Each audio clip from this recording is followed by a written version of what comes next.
22절에서 말씀을 합니다. 그날에 많은 사람이 나더러 이르되 주여 주여 우리가 주의 이름으로 선지자 노릇하며 주의 이름으로 귀신을 쫓아내며 주의 이름으로 많은 권능을 행하지 아니하였나이까.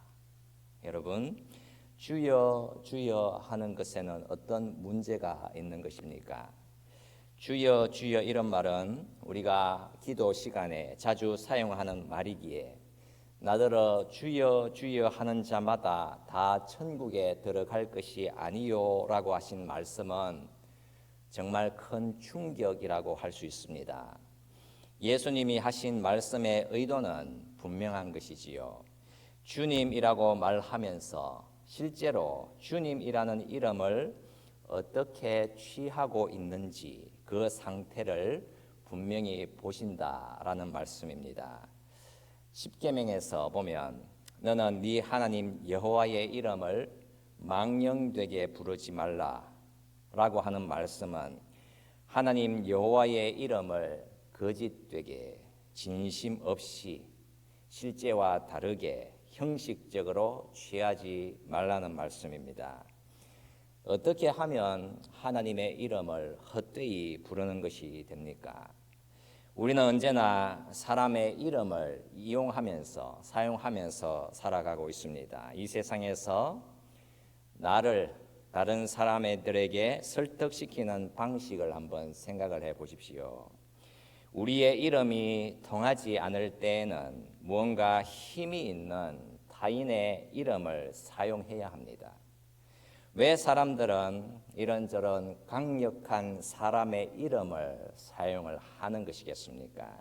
그 이유는 내가 그 강력한 이름을 사용하면 그 이름의 힘과 권능이 나에게 생겨나기 때문입니다. 이름은 문을 열어 제치는 것입니다. 우리가 머리로 그림을 한번 그려 보십시오. 한 작은 아이가 문 앞으로 다가섭니다. 그리고 그 문을 열려고 합니다. 하지만 그 문은 굳게 잠겨져 있습니다. 그 문 안쪽에는 다른 아이가 있습니다. 문 바깥에서 아이가 말을 하지요. 문 열어. 이 안에서 소리가 들려옵니다. 안 돼, 꺼져. 이렇게 잠겨있는 문의 안과 밖에서는 공방이 오고 갑니다. 그 문은 쉽게 열리지 않습니다. 이번에는 문 바깥에 있던 아이가 다른 전략을 들고 나옵니다. 아빠가 문 열으래. 이 말이 흘러간 잠시 후에 그 문은 열리게 되었습니다. 도대체 왜 굳게 잠겨져 있던 그 문은 열린 것입니까? 그 아이가 아빠라고 하는 이름을 사용했기 때문입니다. 자신의 이름으로는 안 되니까 강력한 이름을 사용한 것입니다. 이름은 문을 여는 힘이 있습니다. 특히나 더 강력한 이름은 우리에게 힘과 권능을 부여해 주는 것입니다. 그래서 이름은 그렇게 중요한 것입니다. 사회에서, 문화 속에서 어떤 이름들은 그렇게 크고 강력하기에 그 이름을 잘못되게 사용하는 것을 법으로 금지하고 있는 것입니다. 만약에 그런 이름을 사용을 해야 한다면 반드시 현실과 맞닿아 있어야 합니다. 아빠가 문 열으래 라고 했다면 그 아이는 정말 사실대로 말했을 수도 있고 그러나 그렇지 않았을 수도 있습니다. 하지만 반드시 사실과 현실에 근거해야만 한다는 것이 성경의 말씀인 것입니다. 아빠가 문을 열라라고 했다라고 한다면 나와 아빠 사이에는 분명히 관계성이 형성되어 있어야 하는 것이며 그 안에 담겨져 있는 진실은 아빠도 역시 나의 행동이 옳다고 느낀다라고 하는 사실이 반드시 들어 있어야 하는 것입니다. 나의 행동에 대해서 내가 아빠를 대표한다. 아빠가 하려고 하는 것을 내가 하고 있다. 그런 구체적인 의미가 들어있는 것입니다. 내가 어떤 이름을 사용한다. 여러분, 어떤 이름을 사용한다. 그 말은 관계성이 분명히 연결되어 있어야 할 뿐만 아니라 나의 행동이 그 사람을 대표하며 그 사람도 나의 행동을 기뻐한다라고 하는 암시가 분명히 들어있는 것입니다. 이런 관계성이 뒷받침되지 않는다라고 한다면 우리는 그 사람의 이름을 망령되게 사용하고 있는 것이지요. 그래서 이름을 헛되이 사용하지 않는다, 망령되게 사용하지 않는다라는 사실이 의미하는 바, 그 이름 뒤에 실제성, 관련성, 마음의 일치 이런 것이 들어있는 것입니다. 내가 영향력 있는 사람들의 이름을 사용한다면 이제 그 이름은 나와 서로 묶여 있는 것이기에 실제로 연결되어 있거나 아니면 그 이름을 망령되게 사용하는 것이 됩니다. 그렇다면 하나님의 이름을 헛되이 망령되이 사용한다는 것이 무엇인지 볼 수 있는 것이지요. 우리가 뭔가 문을 열기 위해서 하나님의 이름을 사용하는데 그 사실을 뒷받침할 만한 현실을 가지고 있는가? 반드시 질문이 임하게 되어 있습니다. 우리가 주여라는 이름을 사용을 했다라고 한다면 지금 우리는 가장 큰 현실을 마주하고 있는 상태입니다. 우리가 하나님을 알고 그 하나님과 관계성이 있고 그렇다면 이런저런 문들을 열기 위해서 하나님의 이름을 사용하게 됩니다. 그렇다면 이 우주 만물에서 그 어떤 다른 이름들로는 결코 열 수 없는 문을 열려고 하는데 유일한 이름, 바로 하나님의 이름을 사용하기 시작하는 것입니다. 우리가 하나님을 알고 그 하나님과의 관계성이 있는가 확인을 해야 되겠지요. 온 우주 만물의 중심, 이제는 그 심장으로 우리를 데려가는 것입니다. 어떤 문이겠습니까? 어떤 문이 우리 앞에 기다리고 있습니까? 구원을 받을 상속자의 문이, 그러니까 영원을 상속받을 문, 영광의 문이 앞에 있는 것입니다. 가장 정확하고 가장 중요하고 가장 현실적인 지점, 이제 우리는 생명의 문을 열기 위해서 하나님의 이름을 사용하기 시작하는 것입니다. 그런데 예수께서 말씀을 하시더라는 것입니다.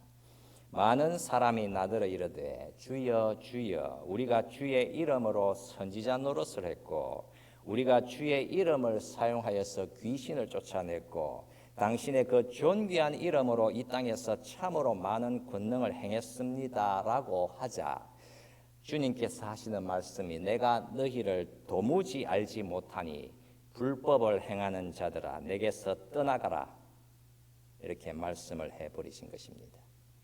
22절 시작 말씀에 그 날에라고 시작하고 있습니다. 그러니까 그 날은 바로 심판의 날입니다. 그들이 그 날에 예수님을 주님이라고 불렀습니다. 이 사실이 의미하는 바 여기에 있는 이 사람들은 불신자들이 아니었던 것입니다.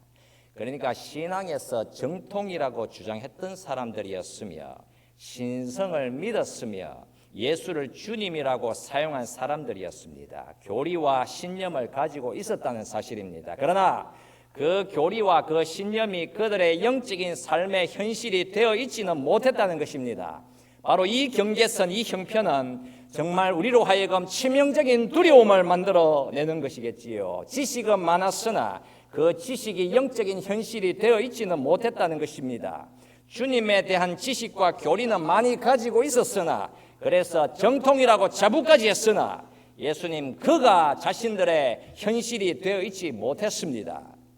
얼마든지 열정을 가질 수 있었으며 눈물을 머금고 주님을 노래 부를 수 있었으나 그러나 예수님 그분이 자신들의 영적인 현실이 되어 있지 못했을 수도 있다라는 사실을 주님께서 말씀을 하시는 것이지요. 그래서 예수라는 이름을 사용하기는 하지만 주님이 말씀하시기를 내가 너희를 모른다라고 대답하시고 있는 것입니다.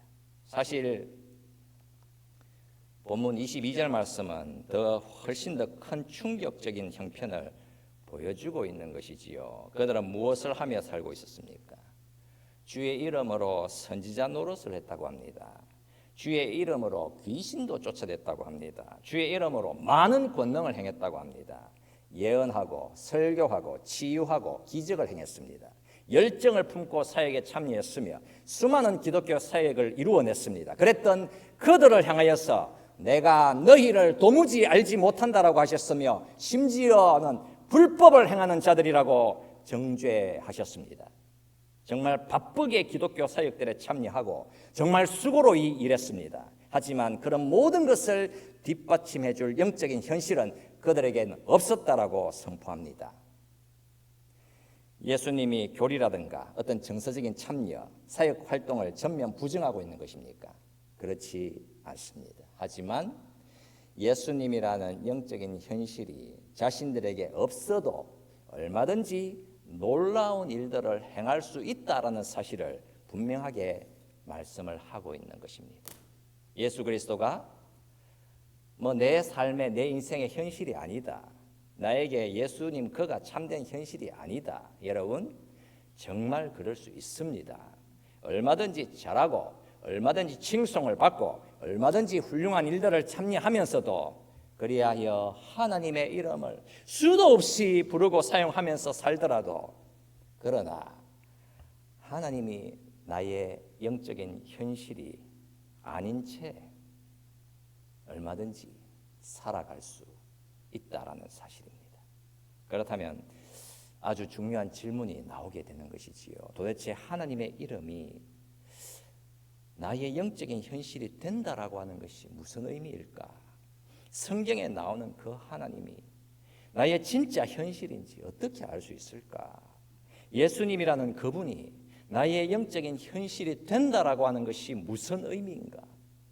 어떻게 하면 주의 이름을 헛되이 망령되이 사용하지 않고 내가 살아갈 수 있을까?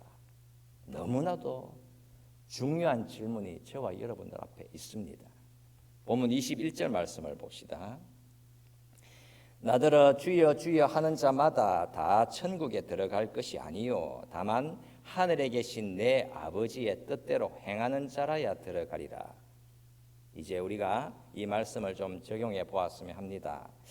우리가 주님 또는 하나님이라는 이름을 들고 올 때에는 그 의미하는 바 나는 주님께 굴복합니다. 나는 나를 주님께 복종시킵니다 라고 하는 의미입니다. 우리가 이 땅에서 얼마든지 좋은 일들을 하고 사람들을 먹이고 사람들을 도와주고 사람들을 들어주고 율법도 지키고 선행을 준행한다 하더라도 여전히 바로 그 지점에 무엇이 세워져 있는가? 만약에 내가 여전히 나의 영역을 주장하면서 내 인생의 주인이 내가 되어서 살아갈 수도 있다라는 것입니다.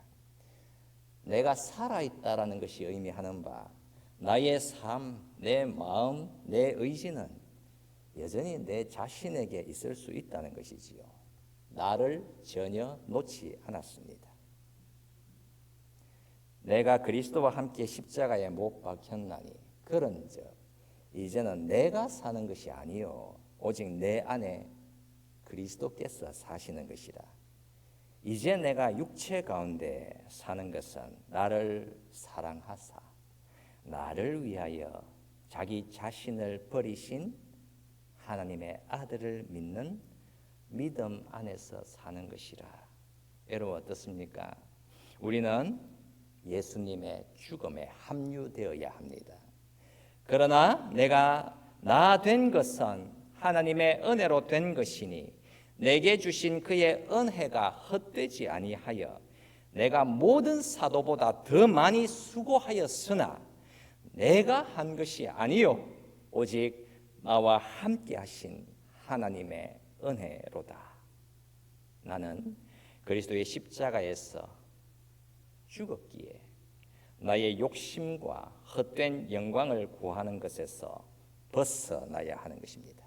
과연 내 인생에서 나의 독립성을 포기할 수 있겠습니까? 우리가 예수님을 믿고 그 믿음 안에서 살아가는 것은 그런 삶을 그냥 사람들이 좋아하기 때문에 우리가 행하는 것이 아닙니다. 그게 윤리적이기 때문에 그렇게 살아가는 것도 아닙니다.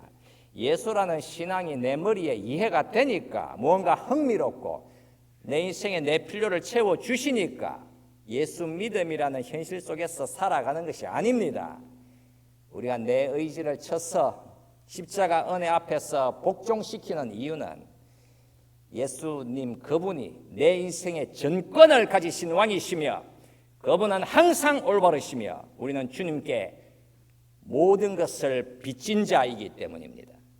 우리는 정말 열심히 교회를 다니고 봉사를 열심히 하고 최선을 다하고 심지어는 남을 위해서 나를 불사르게 내어준다 할지라도 그 심령 속에는 온갖 종류의 질투와 시기가 들어있고 하나님을 상대로 해서 거래와 상급을 노리면서 살아갈 수도 있다라는 사실입니다. 왜 그럴까? 여전히 나라는 사람이 내 인생의 중심이 되어서 나와 나의 원함이 가장 중요한 현실이 되어 있기 때문입니다. 여러분 18절에서 말씀을 하지요.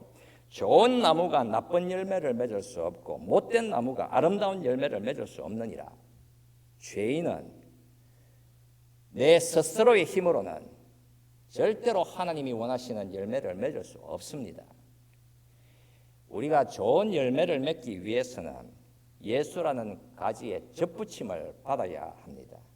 우리 힘으로 맺은 열매는 하나님 은혜에 대한 부정으로서 어떻습니까? 그 심령 속에 온갖 생색을 다 내고 알아주지 않으면 섭섭해하고 심지어는 속으로는 사람들 몰래 훌륭한 일을 했다고 스스로 자랑스러워합니다. 육체의 힘으로 스스로 열매를 맺고자 하는 방향은 언제나 율법적인 의를 이루어내어서 그 의로 자기 의를 삼으려고 하는 바로 그 방향인 것입니다. 우리가 십자가에서 죽어서 예수님과 함께 살아났다면 이제 그 예수로 인해서 맺어지는 열매를 한번 살펴보십시오. 사랑, 희락, 화평, 오래 참음, 자비, 양선, 충성, 온유, 절제입니다. 그러나 이런 것들도 얼마든지 흉내내어서 꾸며낼 수 있기 때문에 그 열매가 진짜 열매라고 한다면 나 같은 죄인에게 주의 은혜가 나의 참된 현실이 되었기에 전혀 계산하지 않는 자기 부인이라는 열매를 맺게 되어 있는 것입니다.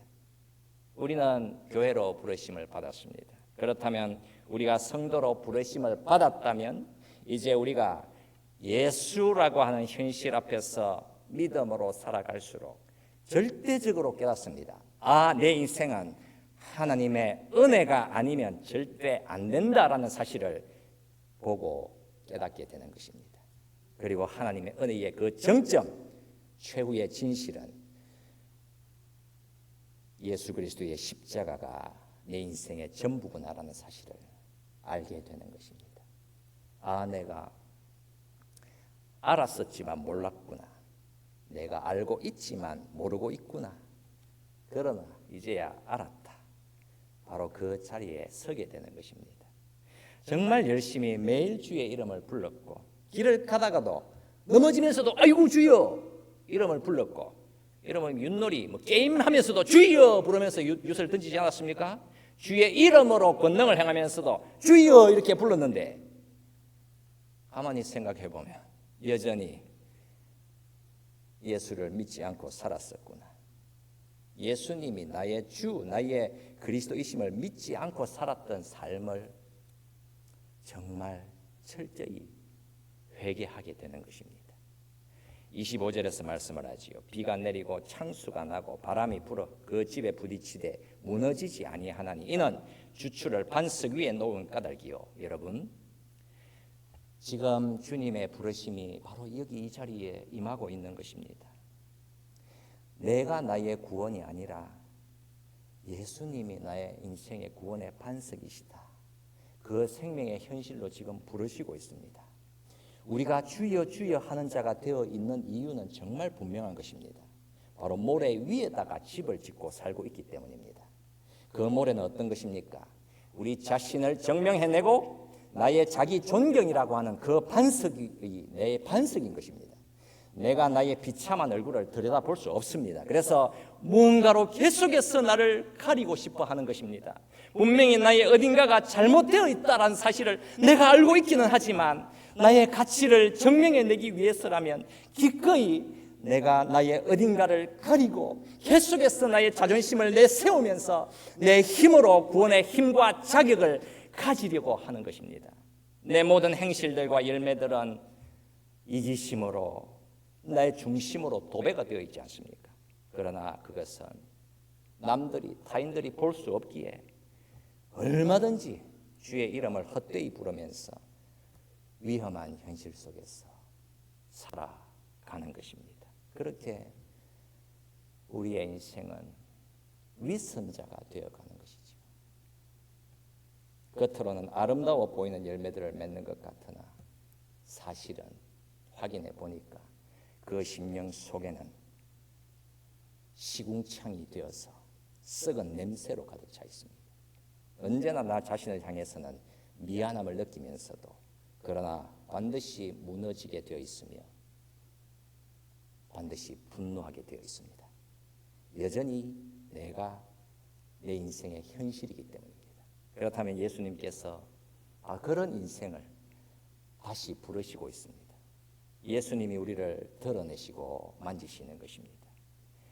나 자신으로 중독되어 살아가는 그 현실과 그 위험한 수렁에서 건져내시기 위해서 주님은 복음을 선포하는 것을 절대로 멈추시지 않습니다.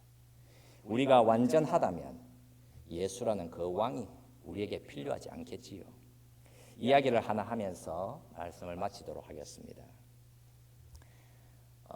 영화 제목이 Final Destination Bloodline이라는 영화에 나오는 장면입니다. 1968년에 아주 높은 타워가 하나 개장이 됩니다. 이 스카이뷰 높은 타워에 아이리스라고 하는 여자가 올라갑니다. 그곳에는 많은 사람들이 파티를 벌이고 있습니다.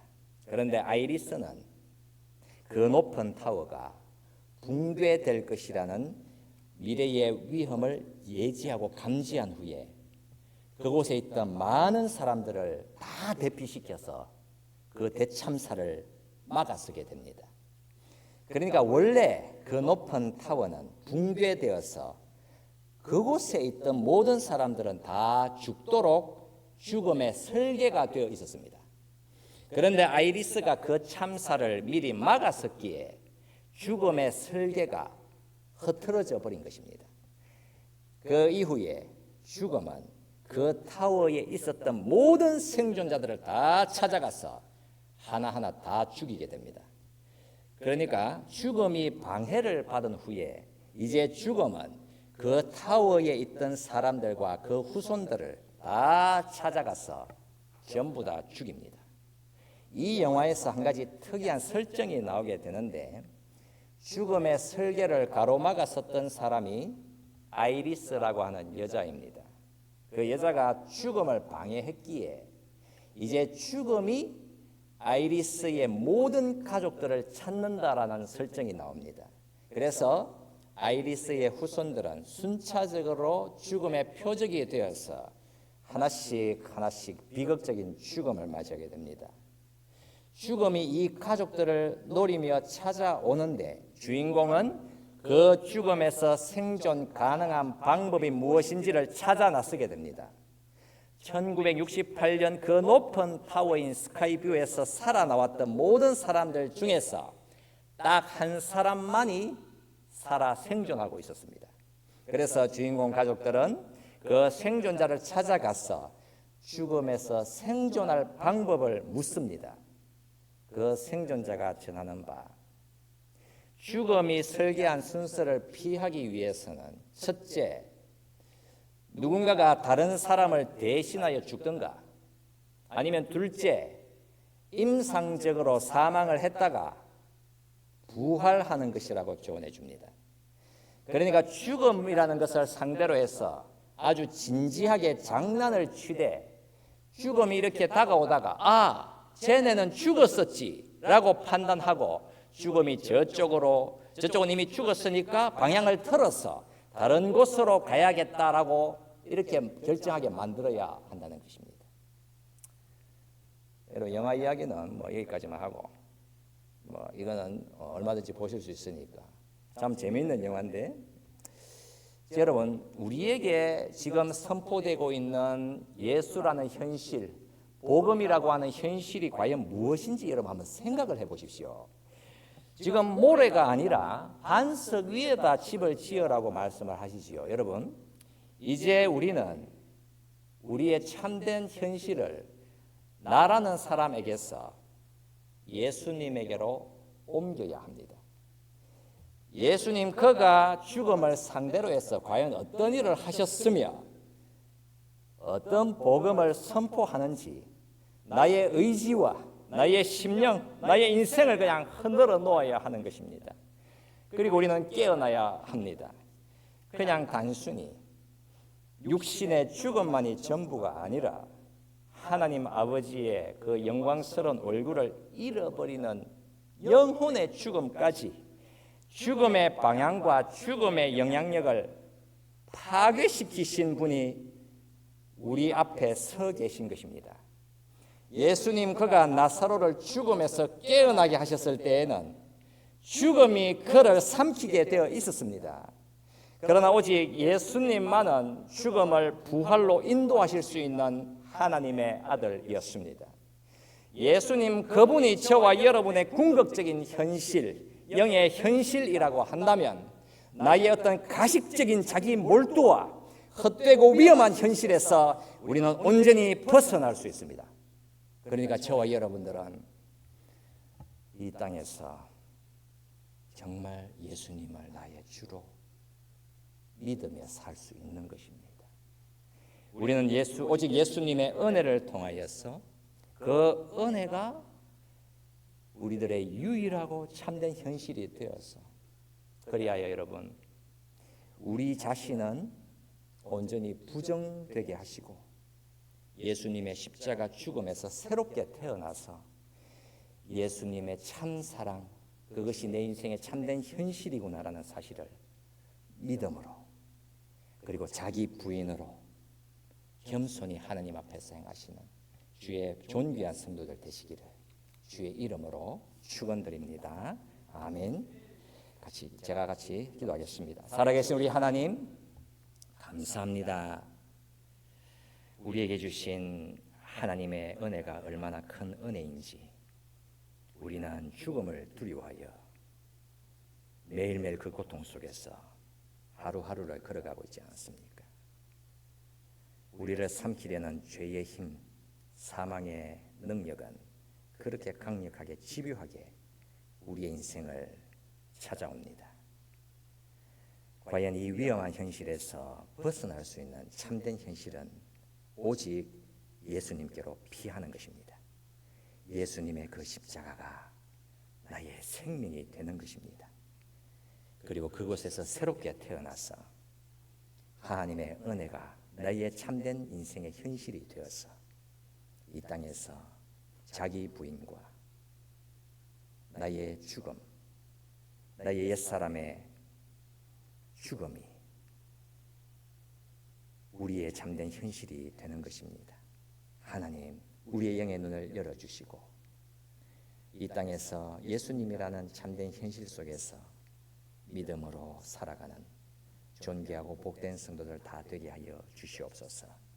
하나님 주의 임재하심 앞에 우리가 나왔습니다. 우리의 영혼은 예수님 외에 달리 갈 곳이 없는 사람들입니다.